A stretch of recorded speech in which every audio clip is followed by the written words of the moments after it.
Jerusalém tropeçou e Judá caiu, porquanto a sua língua e as suas obras são contra o Senhor, para irritarem os olhos da sua glória. A aparência do seu rosto testifica contra eles, e publicam os seus pecados como Sodoma. Não os dissimulam, ai da sua alma, porque se fazem mal a si mesmos. Dizei aos justos que bem lhes te irá, porque comerão o fruto das suas obras. Amém? Então o Senhor está falando aqui das consequências de tudo que nós praticamos, né? Ao ímpio, mal lhe irá. Então, amados, a igreja pode sentar em nome de Jesus. O Senhor está falando aqui a respeito dos justos e a respeito dos ímpios. Essa palavra é dura, mas é porque Jesus nos ama. E Ele não quer que a gente venha passar tempo na casa do Senhor, né? Porque ninguém sabe o dia e nem a hora que o Senhor há de dar aquilo que Ele já prometeu a cada um de nós. Aliás, Ele já nos deu, que é a vida eterna, quando a gente declara o Senhor Jesus como nosso único e suficiente Salvador de nossas almas. Salvador de quê? Salvador da morte eterna, porque todos nós vamos morrer um dia, amém? Mas ninguém sabe o dia nem a hora. Então, o que Jesus nos adverte? Que nós temos que viver a cada dia, como se esse fosse o único dia. Amém? Por isso nós temos que, se pecarmos, porque não há ninguém santo aqui, santo só foi Jesus, para a glória de Deus, porque se não viesse o santo dos santos, ninguém estaria vivo, porque Deus falou, aquele que pecar, morrerá. Amém? Glória a Deus. Então só Jesus que não pecou, e aí então Deus cumpriu a lei, já que Ele não pecou, portanto Ele teve direito à vida eterna. Amém? E por causa dele, eu e você temos esse direito à vida eterna, para a glória de Deus. Mas é de qualquer maneira? Não. Para aqueles que reconhecem que Ele nos livrou da morte eterna. Olha que amor maravilhoso teve esse Deus por nós, né? Porque Ele não tem prazer na morte de ninguém. Não é essa morte que você perde o seu corpo e o espírito retorna para Deus. É muito pior do que isso. É a morte eterna. Verdade. Você não terá vida alguma. Ou o teu espírito retorna para Deus e nós teremos direito à vida eterna. Uma vida de paz, sem sofrimento, sem corrupção, sem ingratidão, né, pastor? Quem não quer essa vida? Levanta a sua mão aí. Todos nós queremos, né? Uma vida de paz, uma vida maravilhosa. Eu fico assim,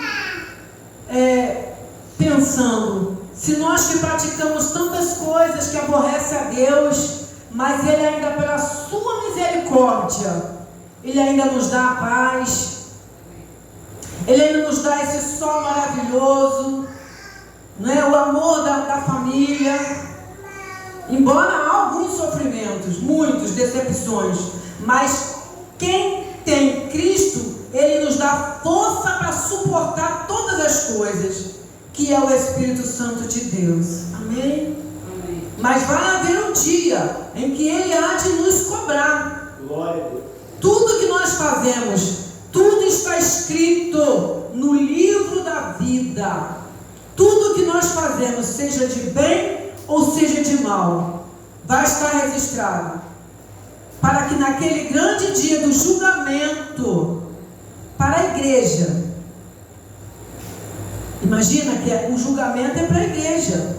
O julgamento é para quem está na casa do Senhor.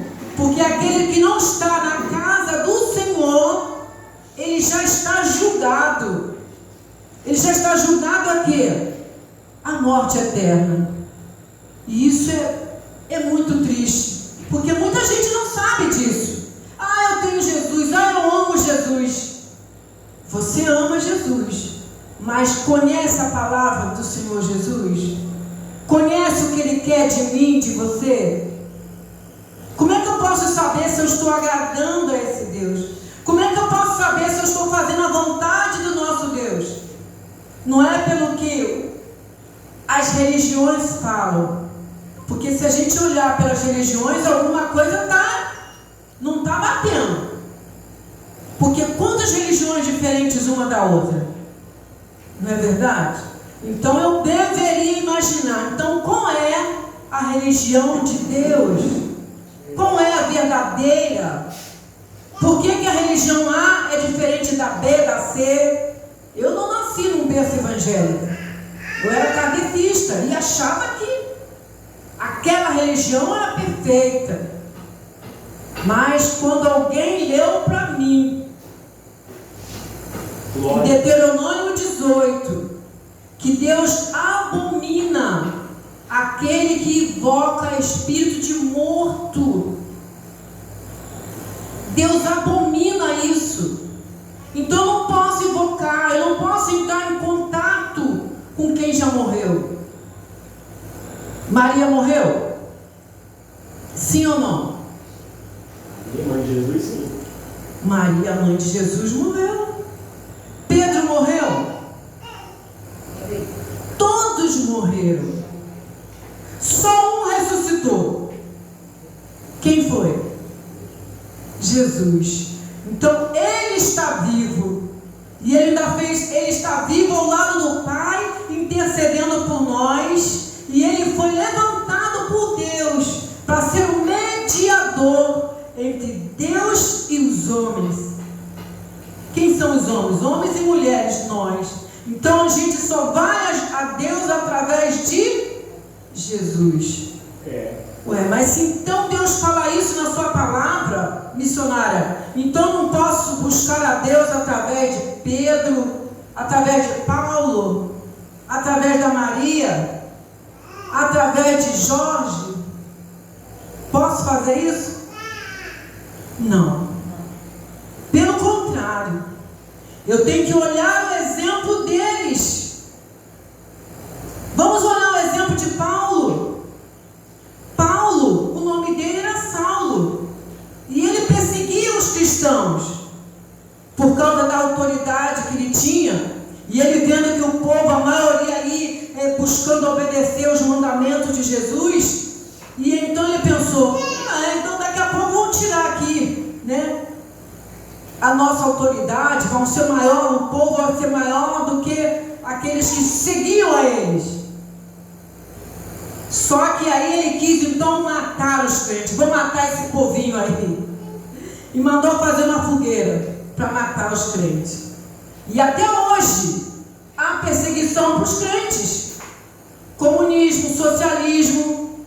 Em vários países do mundo ele mata o crente. Mata missionário, mata pastor, mata todos aqueles que crêem em Jesus. E até hoje. E por que será que mata?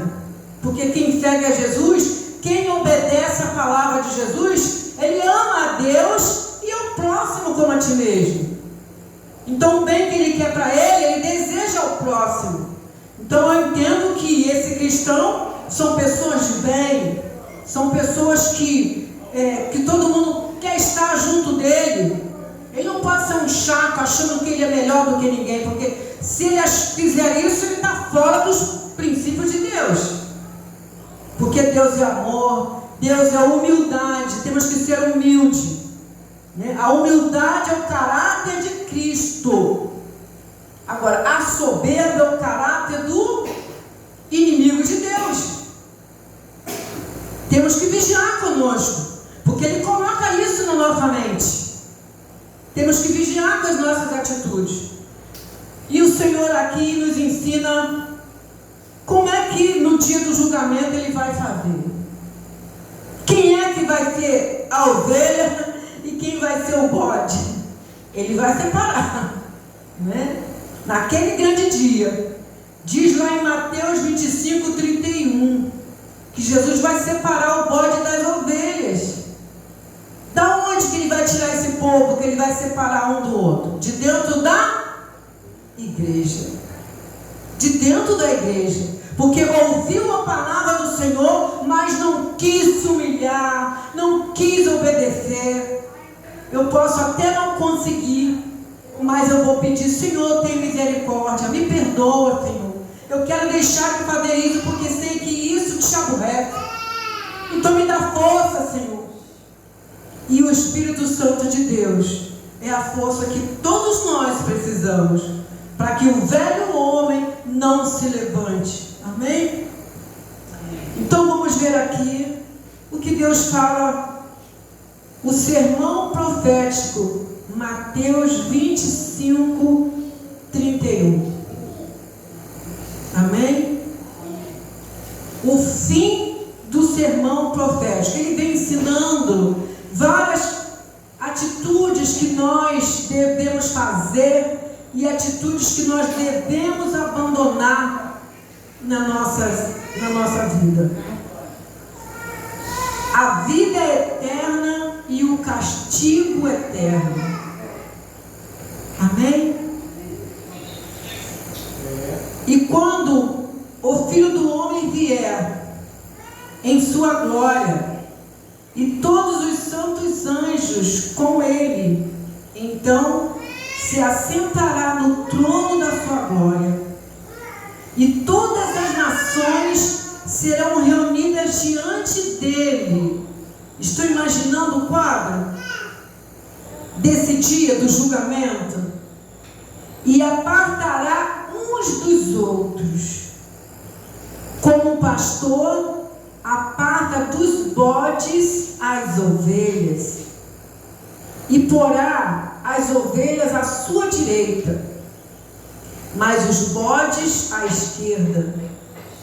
Então dirá o rei aos que estiverem à sua direita: vinde, benditos de meu Pai, possuí por herança o reino que vos está preparado desde a fundação do mundo. Aleluia, glória a Deus. Glória. Por quê? Aí ele vai dizer por quê que são ovelhas e que já está preparado. Amém? Diz assim: então dirá o rei aos que estiverem à sua direita: vinde, benditos de meu Pai, possuí por herança o reino que vos está preparado desde a fundação do mundo. Porque tive fome e deste-me de comer. Aleluia. Tive sede e deste-me de beber. Era estrangeiro e hospedaste-me. Estava nu e vestiste-me. Adoeci e visitaste-me. Estive na prisão e foste me ver. Olha que coisa maravilhosa. O Senhor está nos orientando hoje o que nós temos que fazer para herdar o reino de Deus, que nos está preparado, já está preparado desde a fundação do mundo. Amém? Então os justos lhes responderão dizendo: Senhor, quando te vimos com fome e te demos de comer, ou com sede e te demos de beber? E quando te vimos estrangeiro e te hospedamos, ou nu e te vestimos? E quando te vimos enfermo ou na prisão e fomos te ver? E respondendo o rei, Jesus lhes dirá: veja bem, ele está falando aqui como uma parábola, né? Em verdade vos digo que quando fizestes a um destes meus pequeninos irmãos, a mim o fizeste. Aleluia. Glória a Deus. Amém, irmãos. Quando a gente se coloca diante da necessidade do nosso irmão, É forte. e procuramos fazer aquilo que ele precisa. Às vezes você não pode, mas você pode buscar alguém que pode. Muitas das vezes você move alguém para os seus interesses pessoais, mas esquece de buscar o principal, porque o maior tesouro não é as coisas que você conquista na terra, mas aquilo que está preparado, que é a vida eterna. E muitas das vezes nós, pai e mãe, não ensinamos aos nossos filhos o maior tesouro, porque eu não quero que meu filho vá se perder no mundo das trevas. Não, ninguém quer. Então eu tenho que ensinar a ele, porque esse dia virá, o dia do julgamento, quando ele vai separar os bodes das ovelhas. Então eu quero ter o comportamento de ovelha e não de bode. Amém? Mas se você não ensinar ao teu filho, se você não ensinar as pessoas que você ama, independente de religião, porque ela não vai gostar de ouvir, como eu também não gostava de ouvir esses crentes vêm para cá falar de... Eu achava que a minha religião era melhor, que o crente ele não sabia nem o que estava falando, ele repetia igual papagaio o que o pastor, sem entendimento nenhum, né? Mas nós temos que obedecer é a palavra de Deus, a palavra de Deus. Se alguém me falar que eu tenho que vestir branco no dia sei lá do que, eu vou olhar se Deus está falando isso. Então eu vou obedecer a quem? A Deus ou aos homens? Porque cada religião é uma, cada religião ensina coisas diferentes uma da outra.